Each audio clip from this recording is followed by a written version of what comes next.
And who the hell are you? I'm your dad, Peter. And who better to play this cosmic dad than Hollywood legend and real-life father, Kurt Russell? What is the best thing that you've learned about parenthood that you feel like is a piece of advice that you could impart on other people? They're their own person.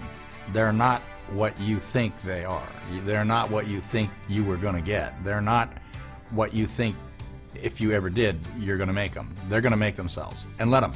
On screen, he plays Star-Lord's long-lost father, teaming up with Lake Stevens native Chris Pratt. They both shared the Pacific Northwest in common, from Kurt's days playing baseball. My first year was in Bend, Oregon, then Walla Walla, in which case we'd play Eugene, Seattle, Portland. My dad and I owned the Portland Mavericks for 5 years, so I'd spent a lot of time up there. In many ways, he approaches acting the same way he played baseball, as a team sport. Ever since I was a little kid, since I was 10 years old, you have to make the team. Every time you have to make the team. A philosophy that helped him blend right in with the returning Guardians. Been around for so long, he's like Hollywood royalty. You think that he might separate himself a little bit, but not at all. He was probably one of the most social people on set.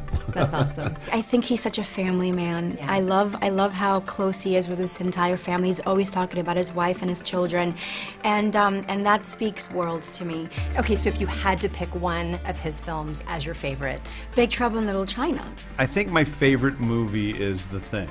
If I had to pick one, I'm gonna hate this answer in about 10 minutes. Pick another one, but I would go with Escape from New York. After this weekend, fans can add Guardians of the Galaxy Volume 2 to their list. That's just a great pleasure. Look, that's a great reward. It's really a nice reward. To wrap up Kurt Russell.